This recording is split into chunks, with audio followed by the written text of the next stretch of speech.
হরি ওম। সলসলাবাড়ি, জলপাইগুড়ি, 18ই ভাদ্র 1365।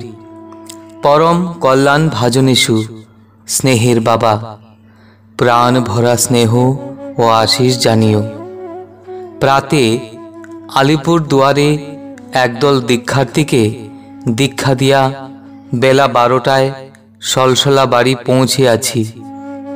বিকাল 4টায় এখানে ভাষণ হইবে, কিন্তু 86 জন দীক্ষার্থী দীক্ষার ঘরে প্রবেশ করিয়াছেন।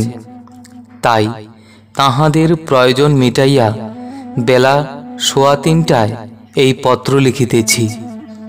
রন্ধন মাত্র চাপিয়াছে। ঘণ্টাখানিকের মধ্যে ব্রহ্মার্পণ সারিয়া ভাষণ মঞ্চে দাঁড়াইতে হইবে।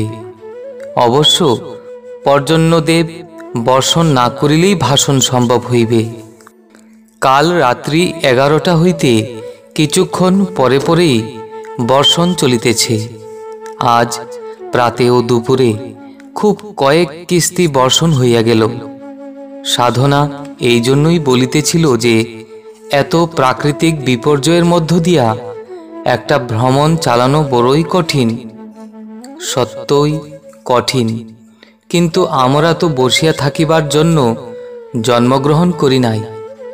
কাজ আমাদের করিতেই হইবে। অনুকূল অবস্থা না পাইয়া তো প্রতিকূল অবস্থার মধ্য দিয়াই কাজ চালাইয়া যাইতে হইবে। বাধা দেখিয়া থামিব, বিঘ্ন দেখিয়া চিন্তিত হইব, বজ্র বিদ্যুৎ দেখিয়া চমকিত, উচ্চকিত, উৎকণ্ঠিত হইব, ইহা কখনো আমাতে সম্ভব নহে। তাই কাজ করিয়া যাইতেছি। ফল কোথাও বিপুল হইতেছে, কোথাও কিছু হয় নাই, কিন্তু ফলাফলের চিন্তা করিয়া কি আমরা কাজে নামিয়াছি? কাজ করিবার প্রয়োজন বলিয়াই কাজে নামিয়াছি, ফলের লোভে নহে। ভালো কথা, মস্ত বড় একটা সংবাদ তোমাকে জানাইতে ভুলিয়া গিয়াছি। পুপুনকি আশ্রমের মঙ্গল দিঘির মাটি কাটিয়া এক পার হইতে অন্য পারে নিবার জন্য নৌকার প্রয়োজন গত বৎসরই অনুভূত হইয়াছিল। মিস্ত্রির খোঁজ পাই নাই। আলিপুর দুয়ারে আসিয়া এক চমৎকার প্রস্তাব পাইলাম। 2খানা নৌকা তৈরি হইয়া এখান হইতে রেলে সোজা ধানবাদ বা মহুদা চলিয়া যাইবে। টাঙ্গাইলের সুদক্ষ অনেক নৌকার মিস্ত্রি এখানে আসিয়াছে। শুনিয়া সুখী হইলাম, চিন্তিতও হইলাম। যেই দেশে বিনামূল্যে ঔষধ নিতে আসিয়া রোগীরা কেহ কেহ আশ্রমের থালা, ঘটি, বাটি এবং বিড়াল কুকুরের বাচ্চা চুরি করিয়া নিয়া যায়, যেই দেশে বিগত 32টি বৎসরের একটি বর্ষও আশ্রমের ফুলবাগানের বেড়ার শত শত খুঁটির মধ্যে 2-10খানা খুঁটিও ইহাদের হাত হইতে রেহাই পায় নাই, সেই দেশে উনান ধরাইবার খড়ির অভাব পূরণের জন্য যদি আশ্রমের নৌকা কুঠারে কাটিয়া লোকে কাঠ নিতে আরম্ভ করে, তবে তাহার প্রতিকার কি হইবে?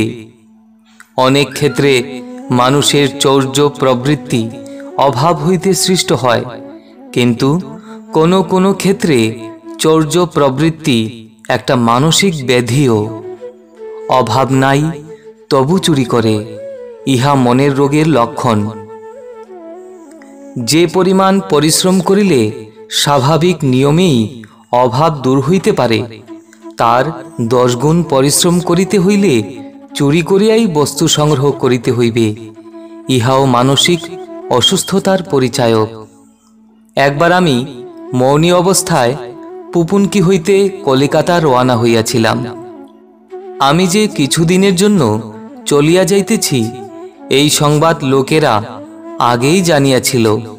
আমি আশ্রম ছাড়িয়া কিছু দূর অগ্রসর হইবার পূর্বেই আশ্রমের কোদাল, কুড়াল, শাবল, দা, কলসি, খন্তা, কড়াই সব লুণ্ঠিত হইয়াছিল। বেলা তখন 2টা।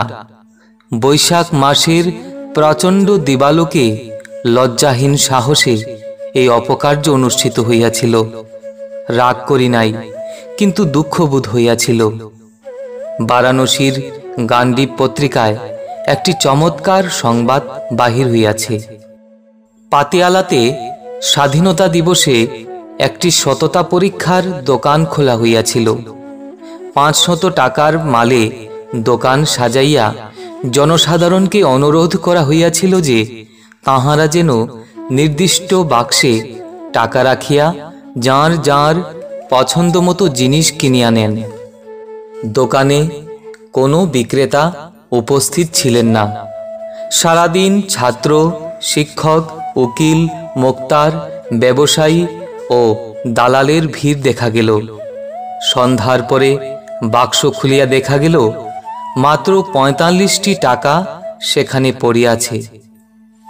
দোকানে কোনো জিনিসই পড়িয়া নাই। কেহ না কেহ কোনো না কোনো জিনিস নিয়া সমগ্র দোকান সাবার করিয়াছেন, কিন্তু 455 টাকার মাল চৌর্য দ্বারা অপহৃত হইয়াছে। এই চুরি কোনো অভাবগ্রস্ত লোকেরা করে নাই, করিয়াছে শিক্ষিত ও সম্পন্ন লোকেরা। ইহা কি মানসিক বেধি সঞ্জাত নহে? চুরি পাপ, কিন্তু স্থলবিশেষে তাহারও ক্ষমা থাকা উচিত। কিন্তু পুপুনকি আশ্রমের বেড়ার খুঁটি দিনের পর দিন যে পরিমাণ অধ্যবসায় করিয়া চোরেরা অপহরণ করিতেছে, তার অর্ধেক শ্রমে ইহার 10 গুণ কাষ্ঠ ইহারা সততার মধ্য দিয়া আহরণ করিতে পারে। শ্রম করিলে দ্বিগুণ, অর্জন করিলে 1/10, আর সঙ্গে সঙ্গে পাপের হইল ভাগী। ইহাদিগের জন্য কাহার না করুণা হইবে? আলিপুরদুয়ার আশ্রমে নৌকা 2খানা পাঠাইবে, তাহা এই সকল হতভাগ্যদের পাপ সংগ্রহের প্ররোচক হইয়া দাঁড়াইবে কিনা, ইহা ভাবিয়াই আমি অধিক আকুল হইয়াছি। নৌকা 2খান পুপুনকি আশ্রমে গিয়া পৌঁছা মাত্র যাহাতে মাটি কাটার কাজ শুরু হইয়া যায়, তাহা করিতে হইবে। এবার ওই অঞ্চলে বৃষ্টি আদৌ হয় নাই। দুর্ভিক্ষে এবার অনেক লোক মারা পড়িবার আশঙ্কা রহিয়াছে। সাধ্যমতো যতগুলি লোককে সম্ভব আমরা কাজ দিব, নিজেরাও শ্রম করিব। যেখানে আমাদের যে কর্মকেন্দ্র রহিয়াছে, সকল স্থানে পত্র দিয়া দাও যেন প্রত্যেক স্থানের সদুপায়ে অর্জিত প্রতিকণা অর্থ পুপুনকি আশ্রমে চলিয়া আসে। একবার আমি ওই দেশে কর্মদানের আন্দোলন করিয়া দুর্ভিক্ষ দমন করিয়াছিলাম। এবার দেশের রাষ্ট্রিক অবস্থা পরিবর্তিত হইলেও সেই প্রয়োজন একেবারে ফুরাইয়া যায় নাই।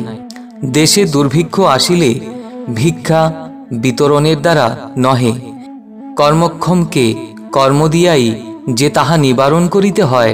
এবং দেশ স্বাধীন হোক আর পরাধীন থাকুক, সর্বাবস্থাতেই যে জনসাধারণের প্রতি জনসাধারণের কর্তব্য অতি বিরাট অপরিহার্য, এই বিশ্বাস সকলের মনে প্রতিষ্ঠিত করিয়া দিবারই জন্য আমাদের ক্ষুদ্র শক্তির সুষ্ঠুতম বিনিয়োগ একান্ত প্রয়োজনীয়।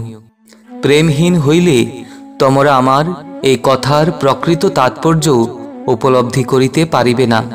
তাই এই অবসরে তোমাদিওকে চৌর্যপরায়ণ আর দুর্ভিক্ষ পীড়িত এই উভয় শ্রেণীর মানুষদের প্রতি প্রেমপরায়ণ হইতে বলিতেছি। এই আশ্রমেরই 60টি কর্মীর মাথা কপাল ফাটাইয়া হাত পা ভাঙিয়া দিয়া যেদিন ডাকাতে করিয়াছিল উৎপীড়ন, সেদিন কিন্তু আদালতে গিয়া আমরা অপরাধীদের মুক্ত কণ্ঠে মার্জনা করিয়া আসিয়াছিলাম। আমাদের সেই প্রেমের ঐতিহ্য আমরা ভুলিয়া যাইতে পারি না। ইতি আশীর্বাদক স্বরূপানন্দ।